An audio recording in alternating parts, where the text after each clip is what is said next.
work of art. Yeah. I'm just glad there's more people making more movies about saving Christmas. Yeah. Me too, because like we just still haven't saved it yet. Yeah. We should always be saving Christmas. There's a war on Christmas. That's the problem. ABSC. Always be saving Christmas. Well, listen, there's a war on Christmas. It's never going to end, but the United States is sending $100 billion every quarter to fund it. I went down a horrible rabbit hole earlier where I watched the trailer for Jingle Smells? Jingle Smells. Jingle Smells. Yeah, what is Jingle Smells? I was going to say Stinkle Christmas. I don't know what I couldn't remember what it was. Okay, please. I barely got to look at it. Stinkle. Please describe. So gentle listeners, I'm happy to report there's like I actually just found out about a new one in this category while literally right before you got here, Julian. There's a new crop of anti-woke comedy. Yeah. Coming out soon. And this is something on the podcast we've wondered aloud, where is the conservative comedy? Wonder no more. Because we have a new crop of media coming at us, including Jingle bleak. Smells. Jingle Smells has our friend from the Dukes of Hazzard in it. Yes. What's his name? John Schneider. Yeah. John Schneider. His right. family doesn't talk to him anymore. As of like 15 years ago, they stopped talking to him. Yeah, that one's about somebody who plays a superhero and they get canceled. Okay. And so there's like a bunch of toys of this is what I'm gleaning from the deftly edited trailer. So there's a bunch of toys of this guy. His likeness is going to be replaced by AI, they say in the trailer. But there's a bunch of toys with his likeness, and I think he goes around like giving those toys away for as like some sort of like Santa type figure. And he's called like the Jingle Smells or something. Yeah, because he works with his dad's garbage men friends or something. Right. Yes. Yeah. He has to work at a trash collecting place. Although I don't really know. Okay. So I think what happens is the guy is canceled. All of his toys get thrown away and he must pull them out of the garbage and give them to people because the guy who was the Jingle Smells did not look anything like the actor who they said was canceled early in the trailer. So that's my assumption of what the plot of the movie is. If it's anything like the other movies we watched, I'm sure my blind guess at the plot will be a lot better and more clever and actually makes sense. Yeah, you end up like without trying, you end up giving it like too much credit, and you're literally just describing what you think is like a hack idea, and you watch the film and then you realize you've actually been giving it way too much credit this whole time. So produced by Sean Hannity, by the way. Awesome, that one. And Mike Huckabee's in it. Oh, special voice appearance. Wow, damn. Maybe he's God. I mean, he's God to me. So, that's some anti-woke Christmas comedy that's coming out soon. Also, many people on X.com are very excited. They are anxiously awaiting the new anti-woke comedy Lady Ballers. Yeah, I made the mistake of watching the trailer for this one too. Okay, so I actually haven't watched any of the clips or the trailer yet. That's my review. Just don't watch it. I am a worse person for having seen it, and I feel like I'm going to die much younger after having seen it. Basically it's a comedy lampooning the idea of trans female athletes in women's sports. You know what? Honestly, I just looked at the IMDb here. There's many articles online talking about how evil and shocking it is. I want to tell you the most evil thing about this movie. It is an hour and 52 minutes long. That's fucked up. What? That is so fucked up. What could you possibly have to say in 2 hours? And to be subjected to this kind of humor, which is like the only funny conservative person ever, as far as I'm concerned, is fucking Donald Trump. Yeah, and he wasn't even like trying to be funny. Right. Everyone else is just fucking God. I'd love to stick a 12 gauge up there for fucking mistletoe, if you know what I mean. Yes. Yes, we know what you mean. And I will say that like I don't need to linger too long on Lady Ballers. I will say a lot of the comments I'm seeing on X, because my For You page on X is literally just like right-wing posts all day.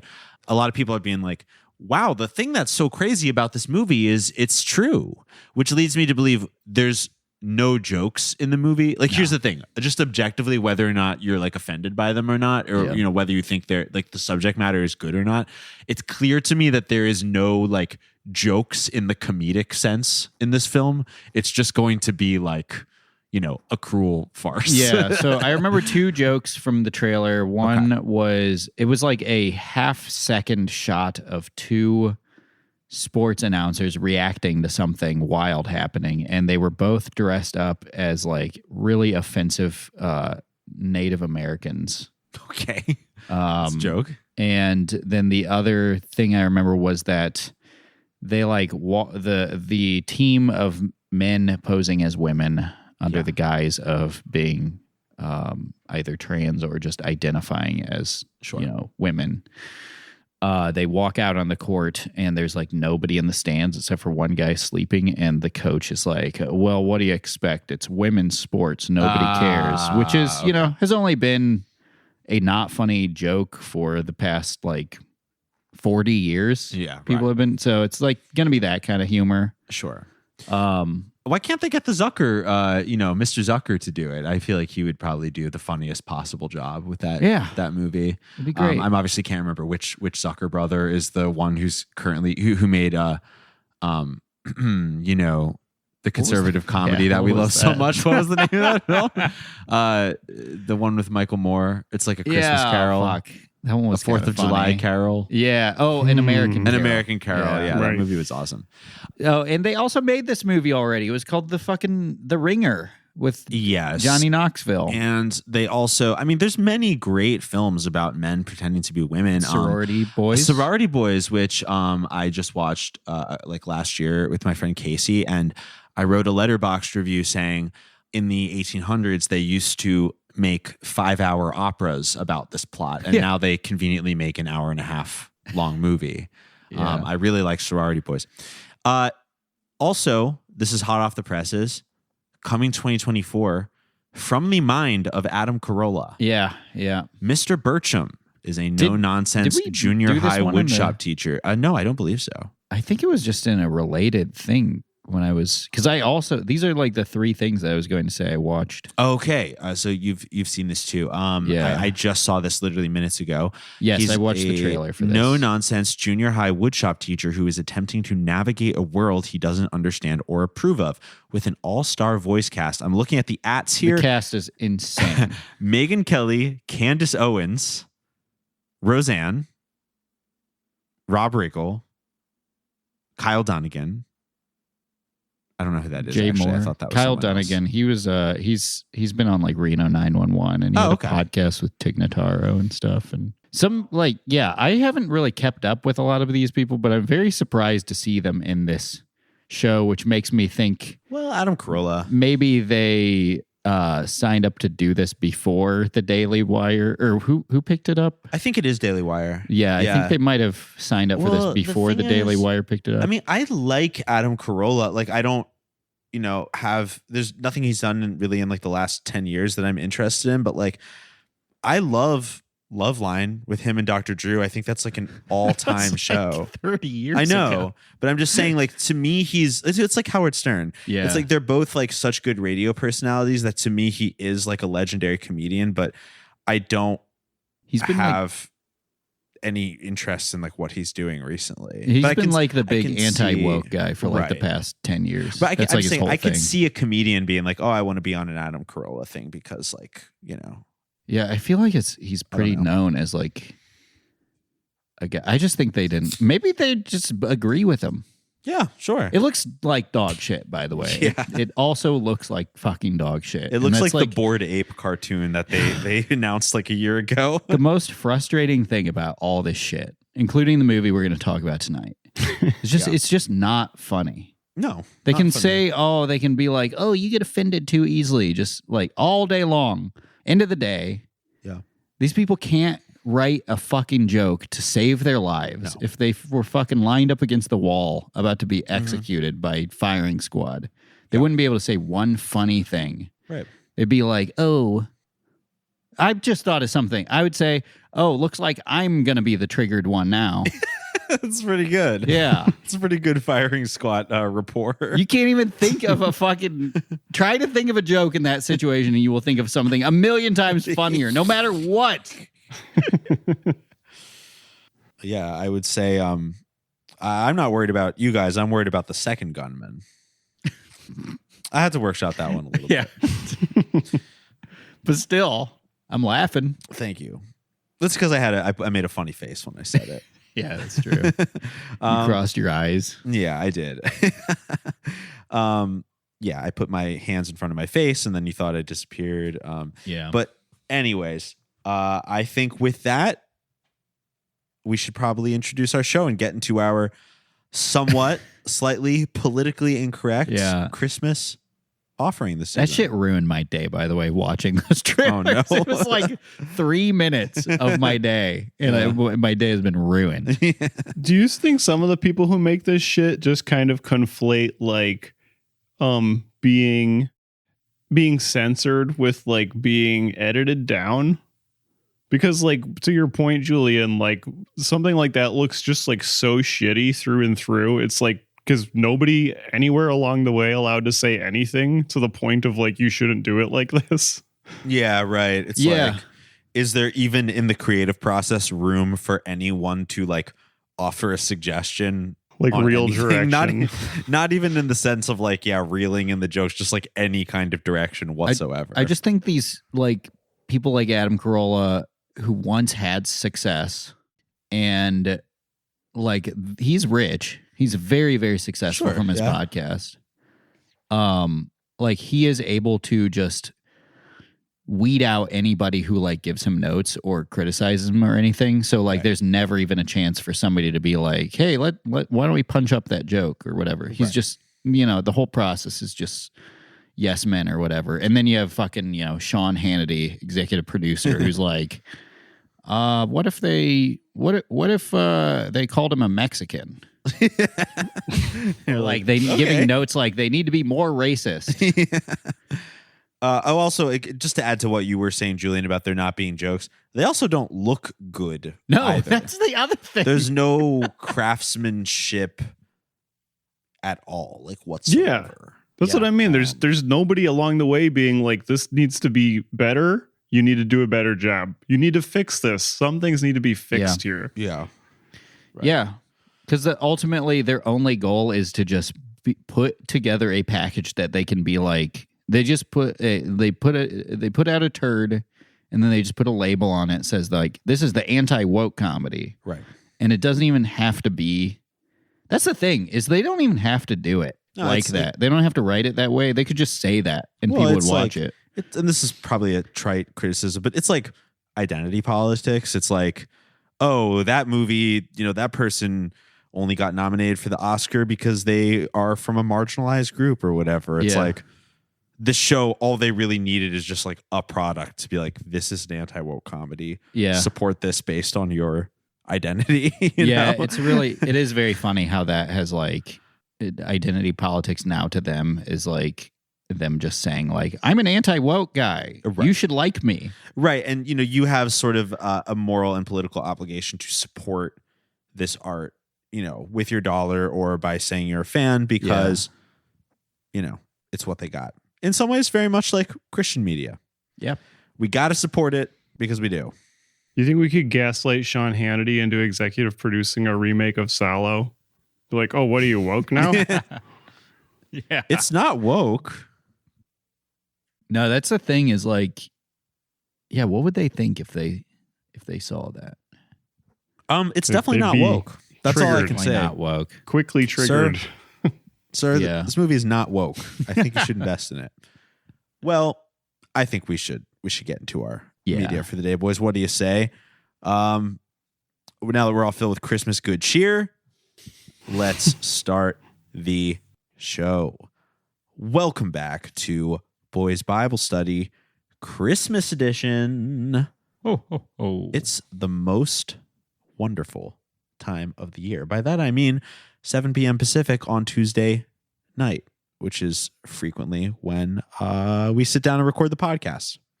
It's my Christmas, and I get it every week.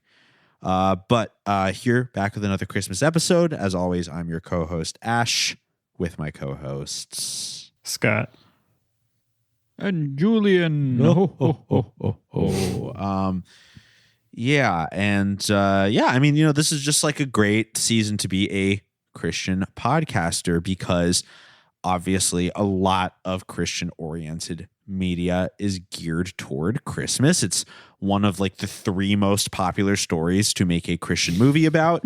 It's either that, the apocalypse, or God, I don't know. Wokeness. Easter. Yeah, I mean, basically Easter. Well, sure, Easter. Yeah. But, so therefore we dedicate the entire month of December to covering Christmas related media. And I believe this will be the first one. Yeah, right. Because this past week it was just at the end of November. So this is our first episode. We are taking it back to one of the founding fathers of contemporary Christian cinema. In the interest of going through his entire filmography, we are finally watching KIRK Cameron's Saving Christmas. Believe it. Can't believe we finally are here. Before we get into that, can we just get a roll call? Let's try to remember every KIRK Cameron project we have covered thus far on our almost 4 years of Boys Bible Study. Connected. KIRK Cameron's Connect, I believe, is Connect. I believe is the full name. The same way that this, I believe, is called KIRK Cameron's Saving Christmas. Yeah. Of course, I closed my tab as always with the IMDb, but KIRK Cameron's Connect. And a place called Heaven. Is that what it was called? A place That called. we covered I think like it's a year ago. A little piece of heaven. I think it's a little piece of heaven, right? Yeah. Yes. That's the one where he kidnaps Jussie Smollett, right? Yes, it is. And takes him to a place that he is calling heaven. Yes. Yes. He kidnaps a young Jussie Smollett, convinces him he is dead, and he takes him to heaven. Still one of the best. No, that's a movie. Plots. That is a movie. That's what I'm saying. If you're going to make an insane movie, like the craftsmanship, people, like it's very important. But that's the thing is when they make a drama, it's so fucking funny. I know. They can't. They don't even realize that it's like high comedy, and then when they make a comedy, it's like the most upsetting, emotionally draining thing you will ever see. That's awesome. And because KIRK Cameron has made these like over the top dramas, that's why he thinks just him showing his face is enough for it to be cinema. Yeah. Yes. We have also done the Left Behind trilogy that stars him. Yeah. We've done Left Behind, Left Behind 2, Tribulation Force, and Left Behind 3, World at War. We have done Fireproof. The Kendrick Brothers 2008 opus Fireproof. Did we do? Was there a Ray Comfort KIRK Cameron tag team that we watched? You know what? There are. We didn't actually cover that for the show, but there is a KIRK Cameron and Ray Comfort link up. Actually, friend of the show, Danny Halusim, he famously went viral by releasing an Everything is Terrible edit of that collaboration. Oh, yeah. And KIRK Cameron and his people it got picked up by TMZ because it was about missioning to homosexuals. Yeah. And KIRK Cameron's people had to release a statement. They felt they had to release a statement saying that Danny had edited choice things out of context to make it seem, to make KIRK Cameron seem bad. And Danny released a counter statement that said, although, yes, I did pick, moments out of context from the clip, it's quite obvious if you watch the clip that these statements are true to the spirit of the entire thing. Yeah. Why are they, what are they complaining about? They're like, I get it if he edited KIRK Cameron saying like, it is not a sin to be homosexual. Yeah, Right. I love gay people. I love gay people. But no, Danny, I'm sure did a representative job. We have not yet watched 2013's Unstoppable. It's about the Book of Genesis, and it's also directed by Darren Doane, who did this one. Yeah. His filmography is pretty interesting too. He did a lot of stuff. Really? Well, we should talk about him in just a moment. Yeah, this is my first time hearing of him.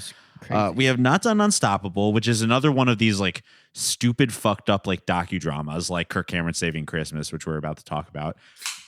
And the last one that I can remember that we did is a short from 2017 called "Come Home," which is like, that was so bad. Was he in that? He was in it.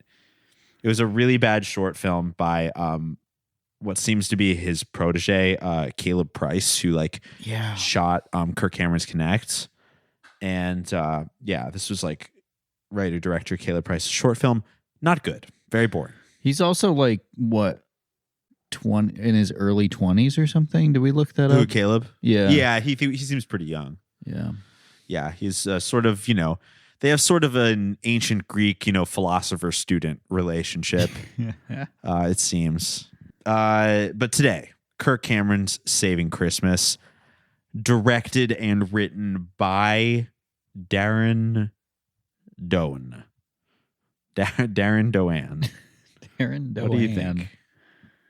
Yeah, he has a very interesting career. Started out like directing Blink-182 music videos. Whoa. And directed like a Pennywise live concert. Whoa. That's pretty cool. Yeah, it seems like working with musicians. I'm looking at his IMDb. Musicians he's worked with as recently as a couple of years ago. He's directed several Jason Mraz music videos. He must be a San Diego guy. Because Blink-182, Jason Mraz. Bunch of OC Supertones videos, MXPX. Oh, he did the Chick Magna video. He's done a lot of Jason Mraz. He seems to have. He's done Buck Cherry. Okay. He's done Kid Rock.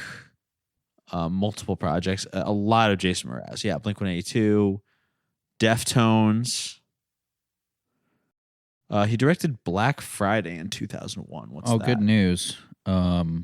Buck Cherry's on tour right now at Skid Row. And you can buy a VIP package from their website and meet the band members meet the members of Buck Cherry.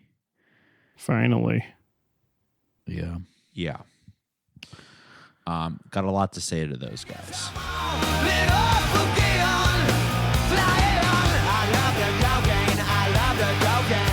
Well, yeah, it definitely seems like this is a guy who is works with a lot of musicians, does a lot of music videos. He's a SoCal guy. Like yeah, he's a SoCal guy just like us. Yeah. Darren Doane. Doesn't feel. I'm sure I'm saying that wrong. I don't know. It just doesn't feel right. Darren Doane. Darren Doane. Duran Duran. Duran is just Doney. That's Darren Doane. Darren Doane's. Doney Doane. Well, this is written. Saving Christmas is written and directed by Darren Doane, starring mind you. Now it's called Kirk Cameron's Saving Christmas, but Kirk just really seems to star in it. Yeah, he I like when he uses his fame as a vehicle to lift others up. Be it whatever his little blood boy's name was. Caleb Price. Or his loser friend from Disneyland. Ray Comfort? Darren Doane. Darren Doane. Yeah.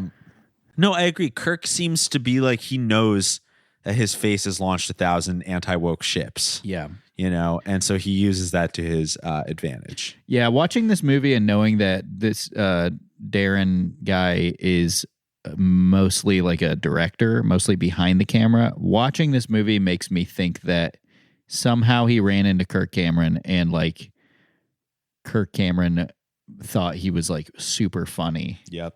Because this whole thing is like basically like his turn to be like in front of the camera comedic actor. Yes. Yes.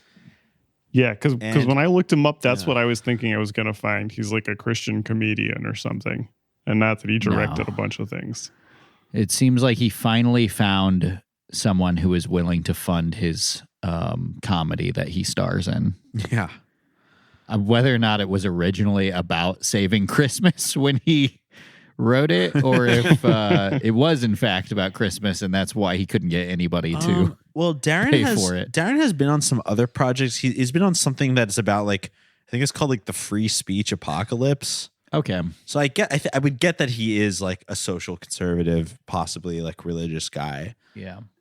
Maybe they bonded on that, but can you imagine like them meeting for the first time and Kirk Cameron's like sides are splitting? Like he's never laughed that hard. Like Darren is like cracking him up. Yeah. He breaks a little bit in this movie. Yep. It's like my favorite SNL skits. It's like Horatio and Jimmy in there in that car. Yeah. Cracking each other up. Yeah. Well, this is Saving Christmas. Of course, we're dealing with, an all-time plot of a Christian film, which is to reveal the true message of Christmas. But Kirk Cameron and Darren choose to do this in a style that seems to be something that Kirk Cameron works frequently in. I was going to say well in, but he doesn't really work well in it at all. I find it very difficult to watch. Yeah. And that's his, he loves doing like the docudrama. Yes. It's like a lecture that's linked together by skits. Yeah. Yeah. It's just a very maddening type of film to watch. Yeah. So the structure of this movie is basically a conversation between Kirk and Cameron in a car. Kirk and Cameron, you said. Kirk and Darren. Oh, sure. Yes. In a car. And yeah, like you said, Kirk's stories are illustrated by these like essentially like silent films. Yeah. There is a little bit of dialogue in them occasionally, but they're mostly like visual motifs, or not motifs, visuals with sound. Yeah. Moving pictures, if you will. Dramatizations of what he's talking about. Dramatizations. That's good. They are. But maybe perhaps we could start with talking about what is tying them all together. Which is this just insufferable feature-long skit about a family Christmas party. Yeah, the movie's also peculiar because it is framed. There's an opening of Kirk Cameron. I believe this went viral, the like opening of this movie. Oh, I don't know. I just remember hearing about this movie when it was first coming out, of being like, look at this piece of shit movie that's coming out. But it's him, basically his own version of like an Osama bin Laden like terrorist video, where it's Kirk in a den next to a fireplace and like just the gaudiest Christmas decorations that you would see in a suburban Southern California home. Yeah. And he's like talking to the camera as if he's about to tell you like an incredible Christmas story about remembering the memory of Christmas. But the story he tells is the story of him going to his sister's house where his brother-in-law is upset that they're hosting a Christmas party. He's grown disillusioned with Christmas. Yes, he has. So that's the through line through all this. Yes, it is. Do you think that's actually his? I'm just now realizing that was his actual sister in the movie. You know what? Yes, it was. This is like, seems like the kind of house that these people would live in. I wonder if that Darren Doane is his brother-in-law. That's actually possible. I didn't consider that. Yes, Scott. I don't know if you noticed that the woman who played his sister in the movie, her name is like Brigitte Cameron. Yeah. And, they were similar age. So I just assumed the last name and the fact that he was calling her his sister, that they were, in fact, really brother and sister. But yeah, that's a good point. I wonder if this was like literally a family project. Maybe Darren was maybe their brother-in-laws. But while we're confirming that, after Kirk finishes with his ISIS training video aesthetics, fireplace chat, we actually go to the Christmas party where this incredible transformation from a Scrooge to a believer is going to happen. Yeah, it's not. They are not married. Interesting. Yeah, interesting. Yeah, but what are some of the ways in which we see this man has grown disillusioned with Christmas? Yes. He's grown into a Grinch. Well, he's doing the thing that I did at basically all family gatherings from the age of 15 to 25, which is he's staying in the other room. Yes. He does not seem to want to be around the Christmas party. Yep. He's hid away. Someone comes up and starts talking to him about how excited they are for Christmas, and in a very clever editing style. Yeah. The guy starts talking to Darren. Does he have a name in this? I don't remember. He starts talking to him, and we hear a little bit of what he's saying. Darren's just staring at him, just sort of like slack-jawed. He's got the gooner stare. Uh-huh. And he the thousand reindeer stare. And then we cut back to the guy who's talking, and we just hear jingle bells played with like sleigh bells while he's talking. And much like all conservative Christian comedy, it goes on for way too long. It's not even that funny of a joke to begin with. It's like using kind of like a lighthearted song to make you be like, this is the joke. We're silly, right? Yep. Goes on for about 45 seconds to a minute of just hammering this joke over the head. Yeah. Hammering you over the head with this joke. So that's one way. That might be the only way they show it. Yeah, and I mean the fact that, when Kirk does eventually confront Darren to perform a Christmas intervention, he goes out to the parking lot and finds Darren in his car. Very sad. Yeah. Imagine not wanting to be in the room during a huge family gathering. I can't imagine. I've never been in that circumstance before. I've got to say, the older I get, the more I realize, like, I have to put on a brave face and just do it. But, I have a good relationship with my family. I like my family. Yeah. I think they're good people. Well, you're an It's adult just now. still It's your choice. When you're a kid, you're like forced into that situation indefinitely. Right. Yeah. But the point remains, I do, even as a social person, find the whole thing kind of stressful. I care about all these people. They care about me. But, I don't know all of them very well, Yeah. I mean, I talked about it last episode. Yeah. I see these people mine's like fucking people I didn't even know growing up and see them once a year. This is like all new people. Mm-hmm. So my tolerance for it has actually gone way down. I'm now like at the opposite point where I'm like, you know what? If I leave the room, I really don't give a shit. All I have to do is just basically be like, oh, I was just chilling in here. Right. Yeah. Not act like I'm in a, like, not basically the acting begins when I'm found in the other room. Yeah. I'm like, oh, I was just rearranging something. Right. I'll be right there. Just right. go away, go step on the other side of this door, and then I close it and lock it. Well, if you have a very observant family member, such as the Kirk Cameron in your family, Yes. He will realize that something is wrong and that something is lacking in your spirit. Yeah. And he will perform a Christmas exorcism on you. I was going to Exorcising say the Grinch out of you. I beg the Grinch to come out of this who. Kirk dressed as an elf. Yeah. An elf performs a Grinch exorcism on someone in a Popeyes or whatever that fucking video is. Yeah. What are elves a biblical representation of again?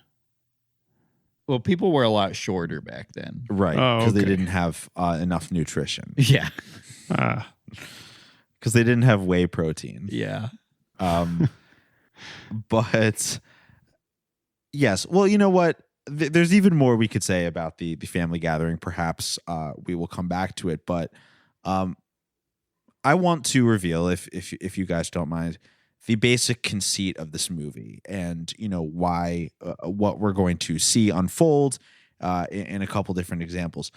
Basically, Kirk realizes that Darren, he diagnoses his Christmas malaise to the fact that Darren, he actually is disillusioned with Christmas because he is a Christian and he believes that Christmas in its current form is very commercialized and stupid. Yep. And what Kirk decides to prove through the entirety of the film Saving Christmas is that, no, you idiot, Santa, elves, the tree, presents, every single thing that we do in American Christmas is actually a direct biblical allegory to the Christmas story in the Bible. Yep. And basically, not believing in Santa is like not believing in Jesus. Yeah. Basically. Mm-hmm. It was really funny. Just an example of that is he says Christmas is celebrated in the winter because it's cold and everything's dying. And we can look to the birth of Jesus as like a light that will warm up the world. And it's actually quite fitting that we celebrate the birth of Jesus in the bleak midwinter, when the world appears to be sleeping and dying, the darkest and coldest time of year.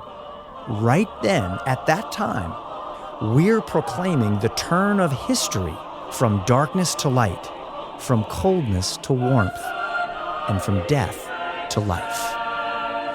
Very funny coming from someone who lives in Southern California to say that everything is cold and dying in the winter, and like also just ignores half of the world where Christmas takes place in the summer. Right. Yeah, for instance, the global south. By that I mean Southern California. Yeah. Where I'm literally sweating walking to the coffee shop at like like 1 p.m. But that's why they celebrate 4th of July in winter in Australia, because They do.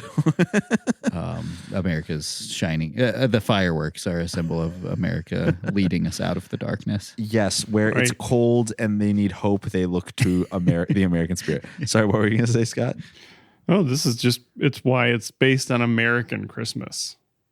All these are American Christmas tropes that are very intentionally representing the Bible, as you said. It's very cool that they had the wherewithal to do that back when the Bible was written. Yes. Just more proof that it's true. Yeah. Yes. When they were inventing Christmas, when St. Nicholas said, I'm going to make a great holiday called Christmas. Yep. Here's what we're going to do. I'm going to turn the Bible into things that everyone likes. But they will also be mandatory. And one of those things will be wrapping presents and putting them around the tree, which in a moment, it was a very small moment, but in my favorite allegory of the whole film, a pile of rectangular presents around the Christmas tree. If you look at it sideways, it appears to be a cityscape, and it represents the city of Jerusalem. Yeah, with its skyscrapers. Yeah.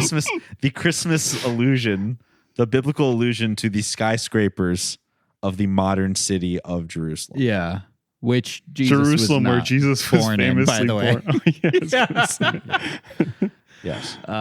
Jesus was born in Bethlehem, which I believe is modern day Palestine, which does not surprise me that they would not mention that in this movie. Yes.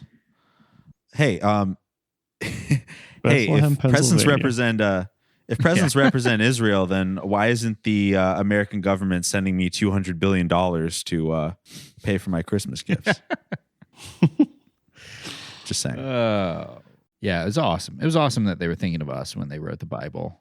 this long ago. And also, you Orthodox Christians over in Eastern Europe, you can get the fuck out of here. Get the fuck out of here. Yeah. Christmas is on December 25th, not January 8th or whenever the fuck you celebrate it. Yes. It's funny because, you know, there's a scene in the car when, you know, because Darren, how the interaction between them works is that Darren just freestyles. He's clearly just improvising in something that we've learned from watching as many Christian films as we have, is that it's really good when these DIY actors decide that, oh, I don't need a script. I'll just say what needs to be said. Off the dome. I'll just say it all off the dome, and we'll just use what we need from there. No second takes. No. Oh God, no. You know, definitely won't make it a total confusing mess. That's unfocused and hard to follow. But Darren just sort of off the dome is just saying stuff like, but, you know, and what about like the Druids? And, you know, Jesus wasn't even born in December. And Kirk Cameron is just giving him the candy cane stare. Yeah. Christmas trees. Newsflash. Christmas tree. Not in the Bible. Matthew, Mark, Luke, John, Deuteronomy. Did I missed it? I miss some Leviticus sometimes. But I'm pretty sure it's not in there. And that's the big thing I got sitting in my house right now. It's a big Christmas tree. That's a pagan idol symbol worshiping thingy. You know that, right? That's what they would worship the god with. You know the gods. What gods? The gods. Which gods? Thorsus, Cyrus, Thor. It's always a Norwegian. That's what they would do. It was winter. It was the winter solstice. Yeah, it's so fucking funny to me when the people who like staunchly believe these things try to like write what the opposing viewpoint is. Yeah. And all they can get is like the things that they say to make fun of people with the opposing viewpoint. Right. And they can't even like get that right. Yeah, because they didn't try. They put in the least amount of effort. This is the most like immediately lazy movie I've seen in so long. Like the laziness is with immediacy. You know what I mean? Yeah, yeah. Like he says the thing lazy in the most efficient way possible. Yeah, he's just like it's based on a pagan holiday, and Kirk Cameron is like, oh yeah, what holiday? And he's just like, oh, I don't know. Right. It's like that's their rebuttal of it, is that they're basically saying if you think that, you didn't do any research. Yeah. But yeah, see, like if this was a Tim Che movie, then he would have gone at great length to explain what he meant, and then Kirk Cameron would have corrected him. Right. And I think, that's very unfair.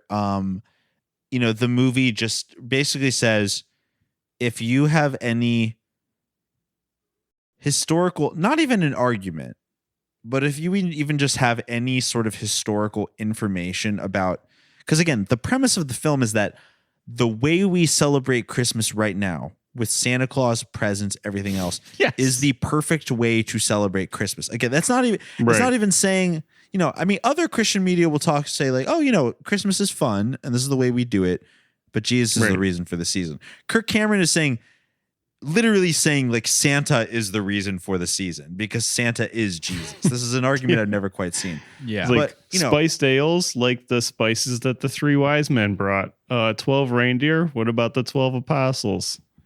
Just like going down the line. So crazy. Right. But the thing is, it's funny because when you're making an argument, when someone says like, you know, I don't know if Jesus really existed, you can be like, well, you know, the Bible, like there's many sources that, you know, talk about this one story. Like what I'm saying is, yes, there's differing like historical narratives about like the life of Jesus thousands of years ago.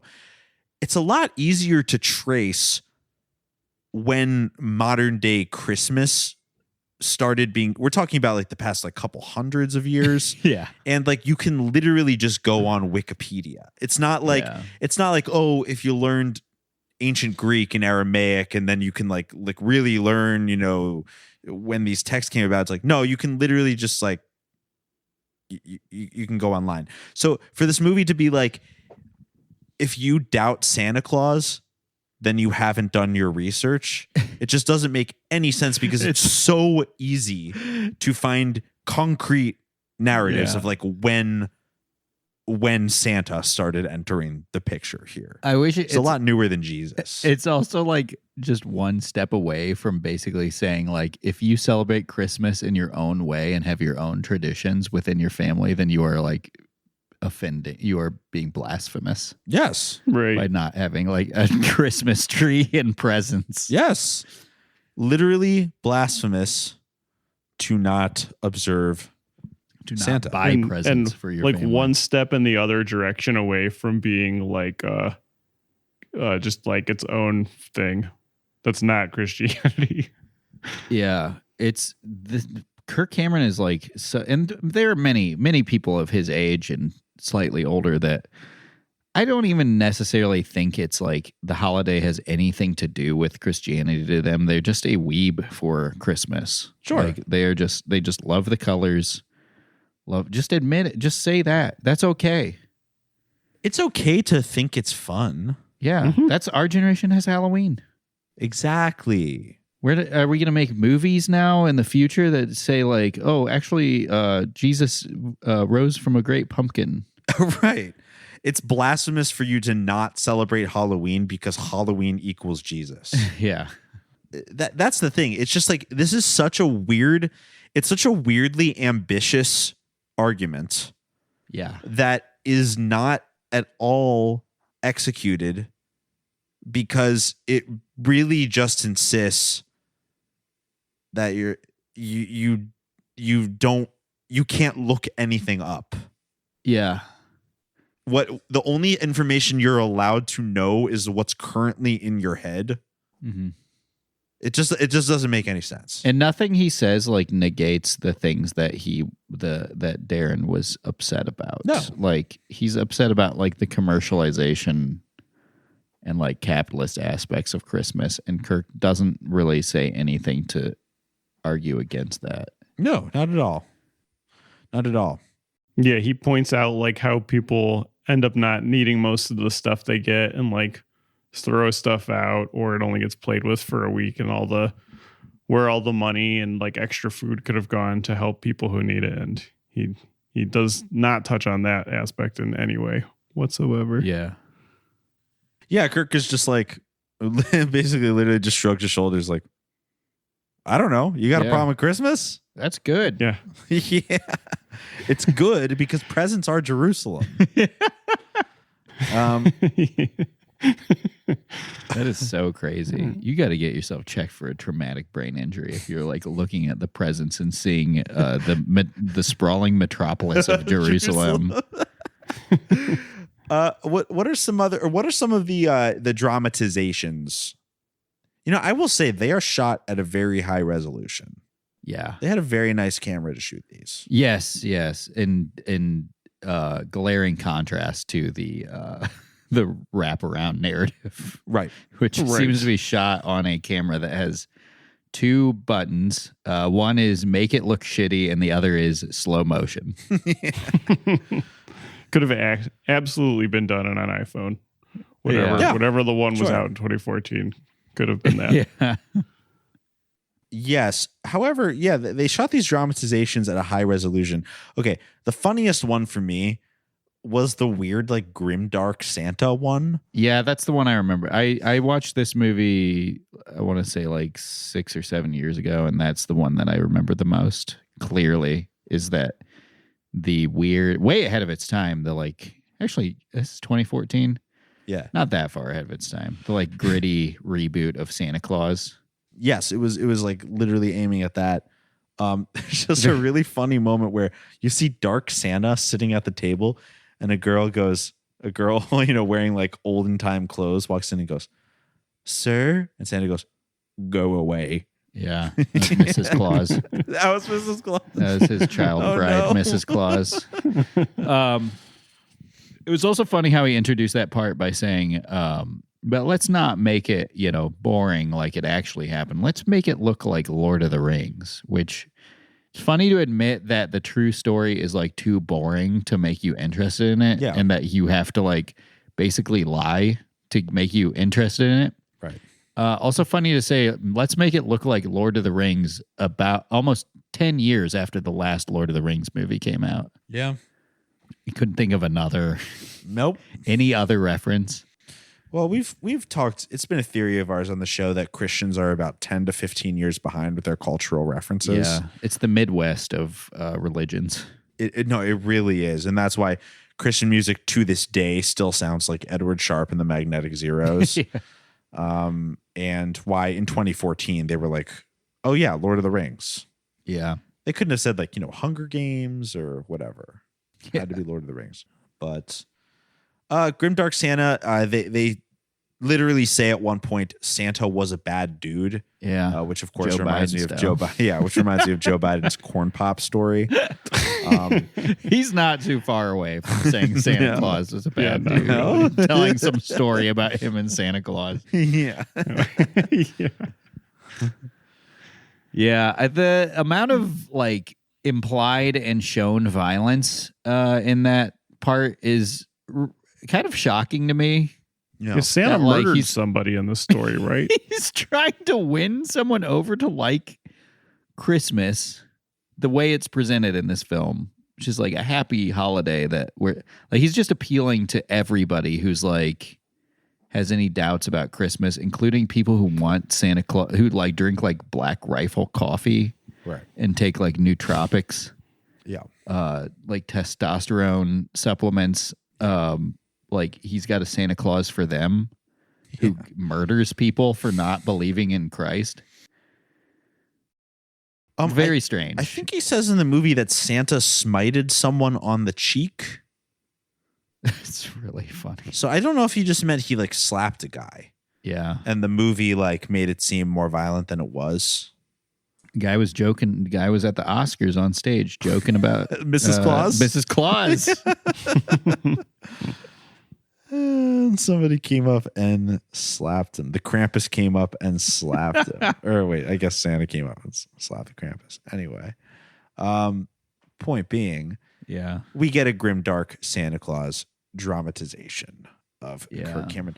Do you remember in Kirk Cameron's Connect where at the end of this internet story, he does just many things about how like he interviews a kid who was called fat on the internet, and then an hour and a half later he goes, because I am a warrior, and then it shows this weird like fantasy style thing of him like training for the army or whatever. Yeah. It's like a weird like segment after talking about the evils of the internet. He goes to fight a dragon in a cave. Right. Yeah. Which I think is supposed to represent pedophilia and bullying. Yeah.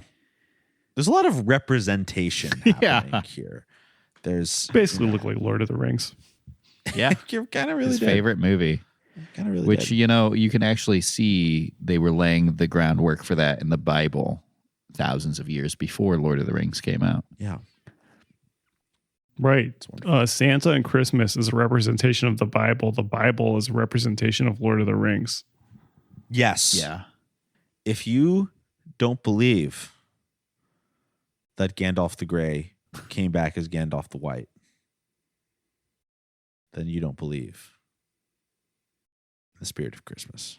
Gandalf was a bad dude. Now, Gandalf was a bad dude. Now, Saruman was a bad dude.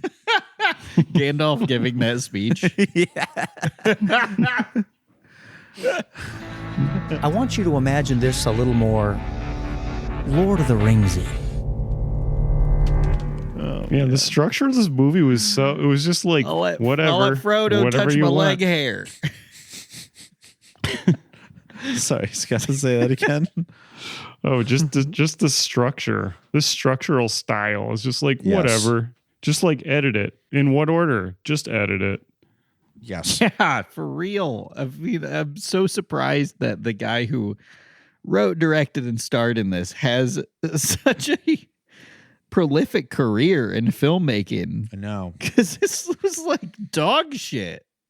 It was crazy how bad it was. It was like It was like someone's first movie almost. I think something happens when you make like a Christian movie. You just like forget how to make a movie. It's really fascinating. We're just going to have to try it ourselves and see. Like, I want to see what mind virus you get infected by when you try to make a Christian film. Yeah. Yeah, and there's definitely more even we could say about these dramatizations, but like just speaking of the bizarre and lazy structure of the film, basically, the film ends or winds toward an ending. Kirk Cameron finally just beats Darren down, and Darren becomes convinced, oh yeah, all the things that I thought were bad about Christmas are actually good. Yeah. You convinced me, Kirk. Thank you. The Lexapro finally kicked in. Yeah. And he rushes into the home, running in slow motion, looking so bad. Yeah. He looks terrible. He's so soy. I'm sorry. He just really is. He runs into his house making the soy face. Slides, directly into the Christmas tree. Yeah. Belly slides. Yes. And he, makes a scene about how happy he is to be enjoying Christmas. And Kirk makes him apologize to his wife. I think he just apologizes out of his own. Kirk suggests it. Oh, he does. Okay. He says, like, and you got to apologize. I missed that. I really like the, like, this fucking Christian comedy is just truly agonizing at times, where he like belly slides into the tree, and it's like slow motion, and you get about 15 different shots of people reacting to him sliding towards the tree, and they're like, oh no. Yep. And then he like gently taps one present, right, and then he like slow motion jumps towards the Santa Claus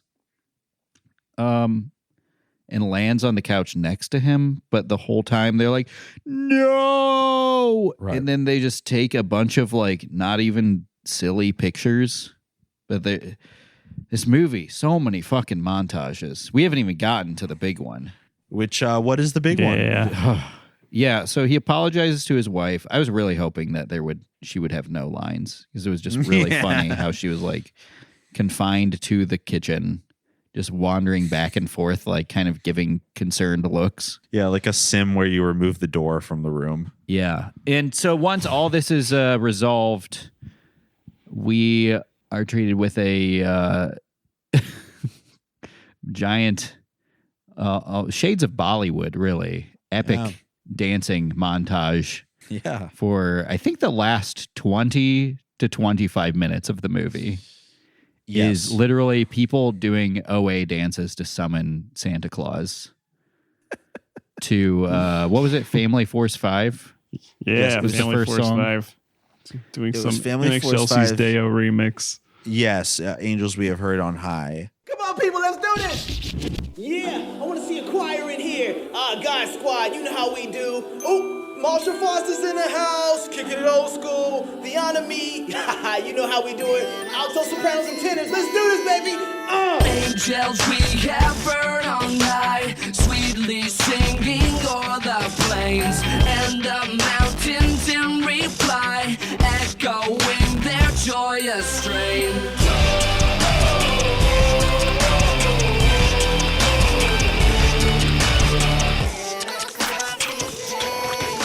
I did not like the remix. I thought the remix was dog shit. They kept adding in this weird, like, synthesized baby voice that was very difficult to listen to. It was really, truly annoying. It went on for so long. Of course, in fashion of the rest of this movie, they played like the entire 4-minute song. Yes. And then they played another song. Yeah. And they said, oh, this hip hop dance troupe is going to come out. And it was like one guy who could do flips, and like everyone else, choreography was very bad, very bad. Yeah. Oh, and right before they started really agonizing. Right before they started doing this dancing, Darren has apologized to his wife, Kirk Cameron's sister. And then they freeze frame and then narrate over it. If you were writing the story right now, what would you want to happen? And then he's like, oh, I made this hip hop dance for you. But what were you guys imagining would happen? What did you actually want to happen? Now, what happens in most stories at this point? I mean, if you were writing this story right now, what would you want to have happen? I don't mean to be, vulgar, but I was imagining that she was going to gorilla grip the dick. Okay. She was going to suck him so dry. Yeah. He was going to look like the fucking guys at the end of the guy when he drinks the wrong cup at the end of in the third Indiana Jones movie. She's going to suck him so dry he's going to be like a Christmas tree that all its needles dropped off on January 15th. Like Charlie Brown Christmas tree. I was imagining Dark Saint Nick crashing into the kitchen. Like in the car they were just in. I wanted dubstep to see playing again. Yeah. Like fucking I wanted to see like an American Werewolf in London and just like the Nazi werewolves just bust in and shoot everybody. But really what I actually wrote down was this movie is so much more enjoyable if you imagine it's like Melancholia and this is the last night on Earth and they all know they're going to die. And like this is how they spend it. Or like Jesus is coming back at the end of the night. Yeah, I think that's great so idea. much better. Oh my God, that's such an easy watching fix. This movie, thinking about that the whole time made it so much funnier and like honestly like kind of a good movie if you had that context for them acting this way. It's like that's kind of how people would act. Yeah. They look at the very end, they all like smile, laugh, look out the window, and everything is just in flames. Yeah, just like a nuclear holocaust. Outside, like the bombs just start falling as soon as he apologizes to his wife and Family Force 5 is playing. That's beautiful. Wow. That's beautiful. Yeah. Once again, easy fix. The fucking half-assed ideas we come up with for these movies on this podcast. I know. Are so much better than what they spend years. I don't want to say years, but they probably spent a couple weeks writing this movie. Yeah. If that. Really? This is a bit random. I really genuinely think Chloe from Chloe's Mountain was in this movie. Yeah. Right. I think you're right. I think this is so random and I might just be like getting more and more schizophrenic from doing the show. But like in the beginning of the film, there's a redheaded girl with the same or very similar face, build, and like facial expressions. The way she like moved was like the exact same as the girl from Chloe's Mountain. I could not confirm this at all. I don't know if they know each other. The Chloe's Mountain filmmakers had nothing, as far as I could tell, to do with Kirk Cameron. It might just be a coincidence. But I was just like, when I saw her, my first thought was like, why is she so familiar? Yeah. I was watching with my friend Devin and I was like, who is that girl? I like paused it and I was like, oh my God, like that's Chloe from Chloe's Mountain. I will never be able to prove this. Yeah. Man. I'm just saying, I swear, I really just don't think it was, I don't think I'm being crazy here. I think it could be though, because wasn't Chloe's Mountain. No, because that would have been different time. Because Chloe's Mountain is much later than this movie. It's true. But it's she had already been putting out music. Yeah, Kenzie May, and yeah, her she first could be film like was in the 2019. scene. Yeah, she could have been in the scene. But anyway, it's just a background role. You wouldn't necessarily be credited, right? Yeah. But been. Maybe I'll watch the credits one more time. I got to admit, I didn't watch all the credits because they were all intercut with 15 minutes of undeserved bloopers. Yeah, I fast-forwarded through those. And I also skipped past the part where he was talking about dinner or something. Was that in the movie? I was watching on Tubi, so sometimes I think commercials were playing when I was when I thought I was watching the movie, but I thought there was a part where they like a final thing after like multiple dance numbers where they sort of did like slow tracking shot across the dinner saying like, so make a fancy meal. Like, family around. That part. Yeah. Oh, this faces Kirk Cameron was making at that meal was just like, get out of here. Turn around. Yeah. Look somewhere else. A nightmare. Remember when he ate those Subway sandwiches? Yeah, for his birthday. I showed that picture to Devin while we were watching. That was awesome. I got my phone out and And the reason that's biblical is because it's like when Jesus fed the 5,000 with the loaves and the 2 Subway coupons. I do want to bring up, we skipped over this earlier. There's like the conspiracy theorist slam poet. Oh, Yet another hilarious bit in this movie that has nothing to do with anything, and it's 2 guys, the only 2 people of color in this whole movie, as far as the only 2 people of color with speaking roles, I should say. Sure. One was a, somewhat effeminate man who got excited about like everything. Sure. And the other was a sort of like a hip-hop guy, slam poet, who was really into conspiracy theories and rapping about them, as we saw in one scene that was not connected to anything in the plot. Made absolutely no sense. My guess is he's some kind of Christian comedian that they wanted to feature in this movie. And much like many Christian movies, they just get a guy who is a quote-unquote Christian comedian and just let him do his thing. Yeah. Whether or not it has anything to do with the fucking movie or not. Yeah. And this seemed like one of those instances. He just rapped about a bunch of things that were in the news. Right. And it was all centered around the war on Christmas, which I couldn't tell if... Oh. Yeah. But then he said all the conspiracy theory things, some of which weren't even conspiracy theories, but it made me think that they were trying to say that like people who believe in the war on Christmas are silly. I don't think that's what they were going for, but it was like the only person who mentioned the war on Christmas was a person who they were clearly trying to paint as like, oh, this guy's off his rocker. Yeah, I think it was supposed to be like a self-aware joke. Like, me talking about the war on Christmas is kind of got me like this. But I was watching with Devin. He pointed out like this is 2014 when they were making that joke of like he even says stuff about like, oh, they're gonna talk about this on Fox News or whatever. I think it's supposed to be like a self-aware dig at themselves. In less than 10 years, that's just like the mainstream.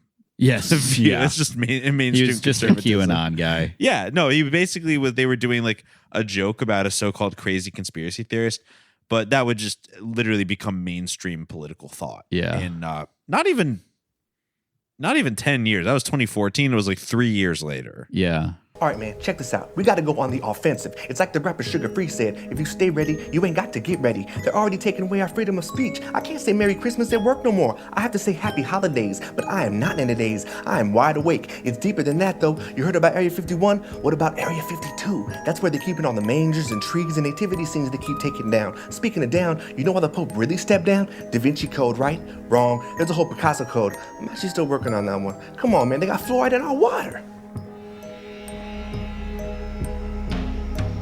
I'm saying that's gotta cause at least Asperger's. Speaking of burgers, you probably ain't even had one in years. That ain't no ground beef, homie. That's pink slime. I seen it on YouTube. Look it up. You know what you gotta do? Get like me and wifey. Strictly ostrich and emu meat, homie. Delicious and exotic. Come on, you got the chemtrails and HARP trying to control the weather with the womp, womp, womp sounds. Then GMOs and pesticides. You know there's a huge honeybee shortage, right? Exactly. Colony collapse disorder.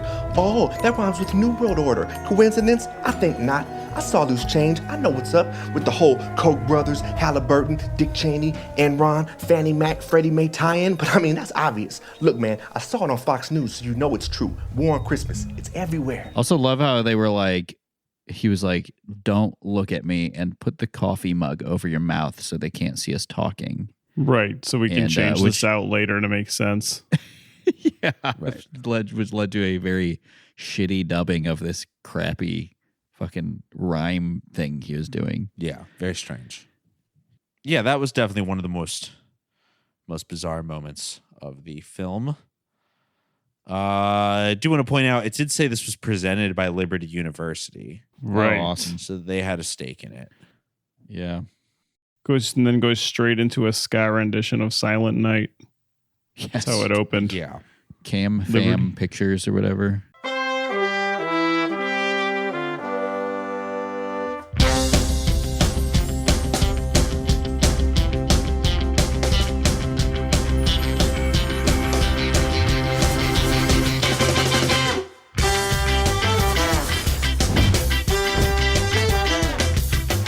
I really like the portrayal of the Garden of Eden as a Christmas tree lot. Oh yeah. Oh, that's another one of the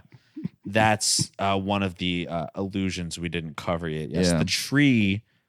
the Christmas tree represents the tree of life. Yeah. From the Garden of Eden. It also represents like a lot of trees represents like crosses. The crosses that didn't have to be erected because Jesus died on the cross for us. Yeah. Mm-hmm. And it represents how so many things from the Bible were created from trees.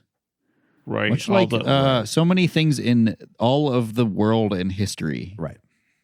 Pretty easy parallel to draw there. Yeah. The tree represents things we make from wood. Yeah. Much like the chairs in the Bible and the houses in the Bible. But he said it was God's idea to put lights on trees. Let's talk about that evergreen tree in your house, decorated with stylized fruit and lights, that's making you so nervous.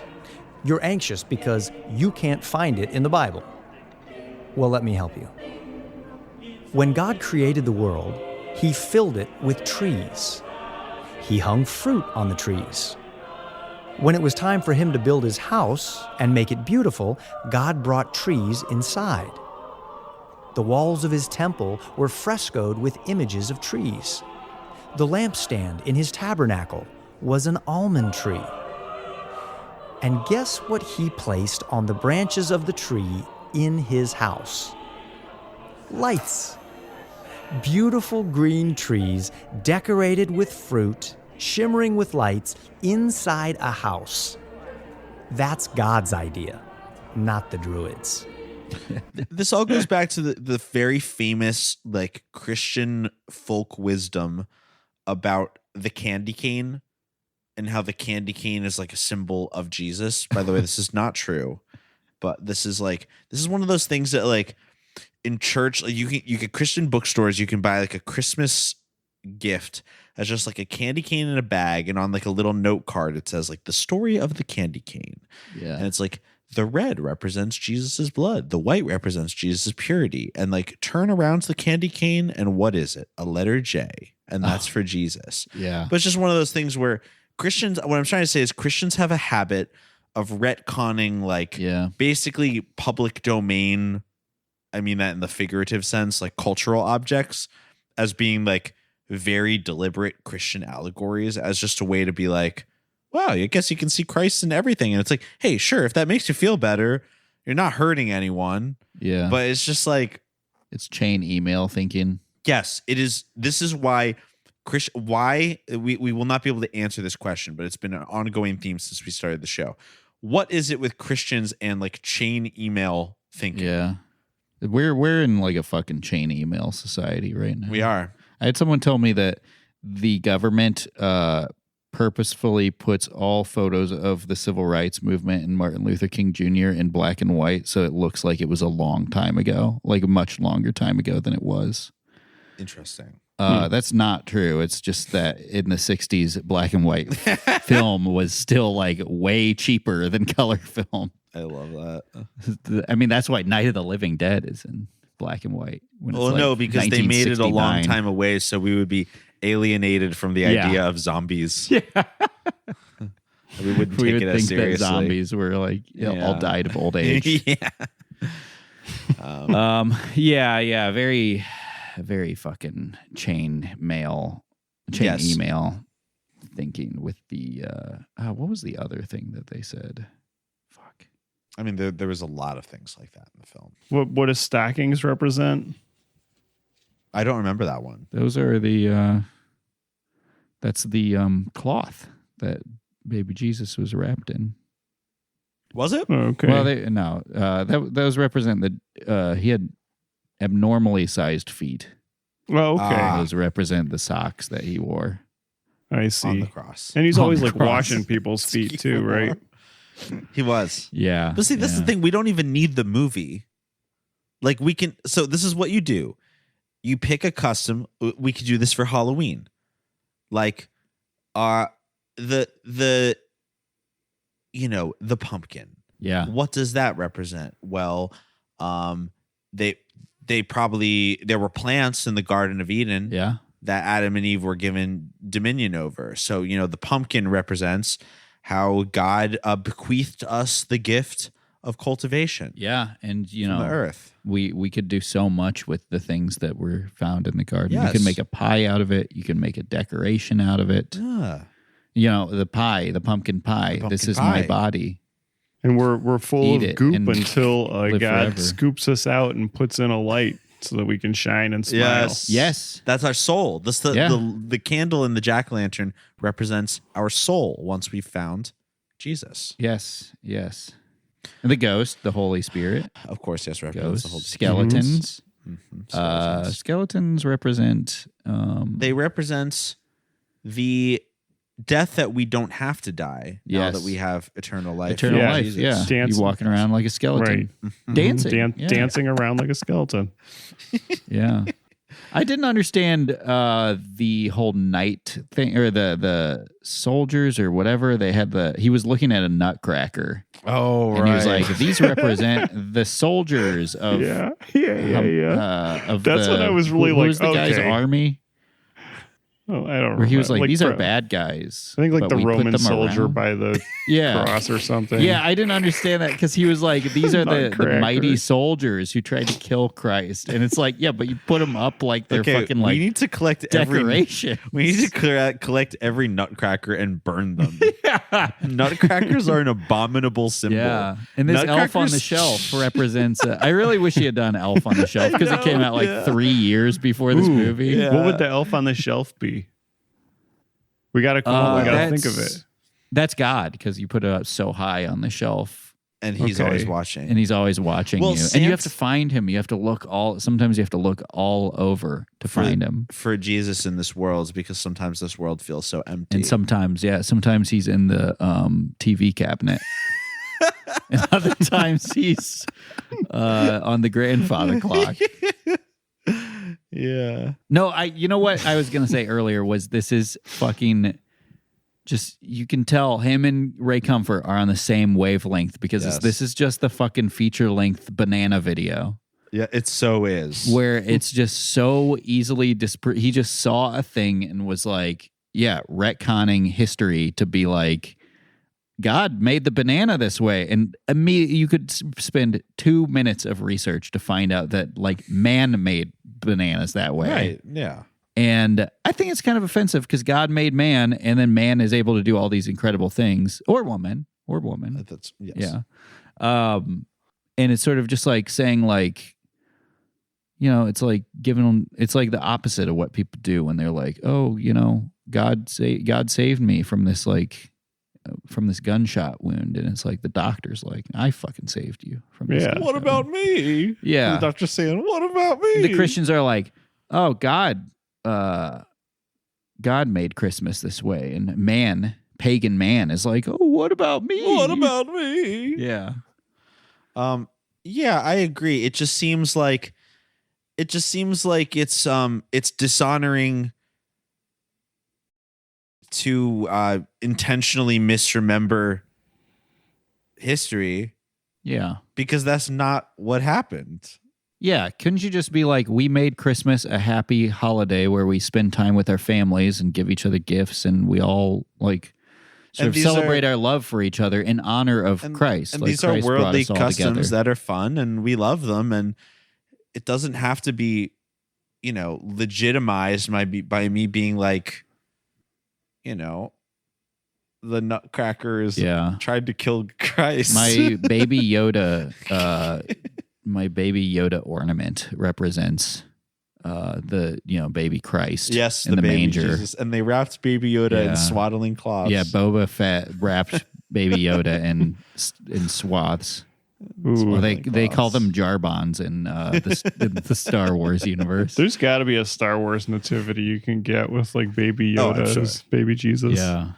We could do the Star Wars Christmas special for an episode, and we'd probably get a fucking million listens. And we don't even have to talk about it. We could just label it the Star Wars Christmas special, and we'll get like a lot of traffic. I was We'll in an do Uber it all recently. in Wookiee or whatever.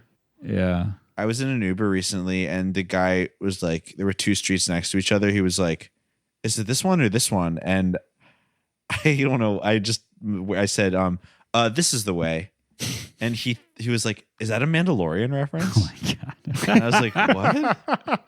I didn't know what I said. I literally didn't even know like what. And I realized he had like a Darth Vader like ornament hanging in his car. Funny. He was like a really big Star Wars fan. So that represents the Roman Empire who was trying to smite baby King Herod. Jesus. He was trying to smite King baby Herod. Jesus.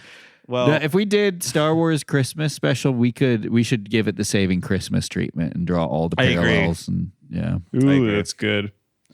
What do roasted chestnuts represent from the Bible? they represent the kids from 1 to 92. They represent your fucking soul burning in hell yeah. if you don't accept Whoa. Christ. Your chestnuts are going to be roasted if you don't accept Christ in your Exactly. life. That doesn't seem like the Christmas spirit. I don't know. Yeah, well, I'll have you know Santa Claus used to beat the shit out of people for less than what you did just now. Wow. But He's kind of a bad dude. But you do have to understand that the chestnuts make the kids from 1 to 92 very happy. God damn it. It's going to get me every time. Or let's rate this thing. I agree. Yeah. Well, we had a great time watching Kirk Cameron's Saving Christmas, another really, really just horrible, hard to watch docudrama from Kirk Cameron and team. What do we say, boys? What do we rate this one to start off our Christmas season? Oh, death was finally killed. A banger line from this movie. That's pretty good, actually. When Christ died for our sins, death was finally killed. Sure. I'm going to give this 2 out of 2 men talking about Santa Claus, which means this movie does not pass the Bechdel test.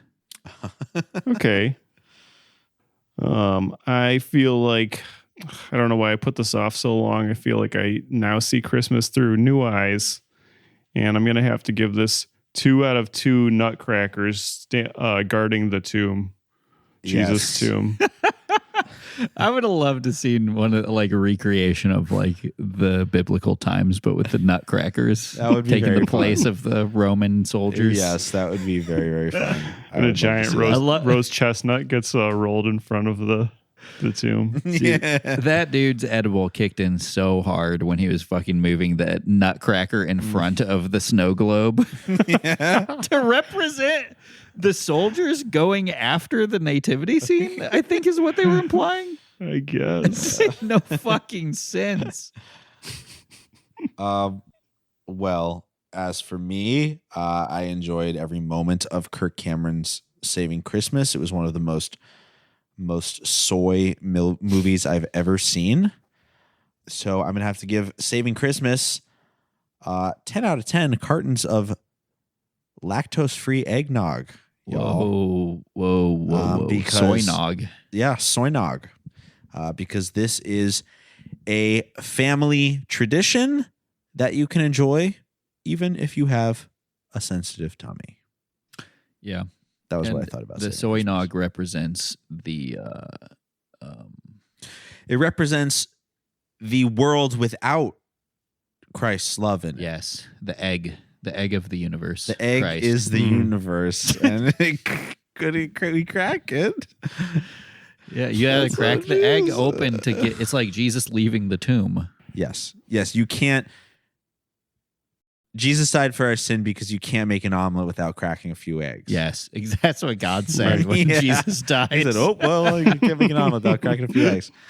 Well, I think this was an excellent way to start off our Christmas season, and I look forward to the next couple weeks of Christmas-related movies and media that we will cover right here on Boys Bible Study. But as always, we end our show by saying, if it's your first time here, go to boysbiblestudy.com and check out our free episodes. If you really like what we do and want to support, patreon.com/boysbiblestudy is where you can subscribe for $5 a month or higher and gain access to all of our bonus episodes. So you'll have new content every single week. Also, shout outs to our patron saints at the $20 giving tier. It's the reason for the season. And that is Nicole, Marissa, Jeff, Kara, and Rhett. And our outro music is Oh My God by Mary. So from all of us here at Boys Bible Study, myself, Ash, my co-hosts, Scott and Julian, we would like to say peace be with you. And also with you, Jack. Forgive me, Father, for I have sinned. I feel your love in me, it's coming from within. Oh my God, my devotion is so unwavering. Divine emotions when you enter me.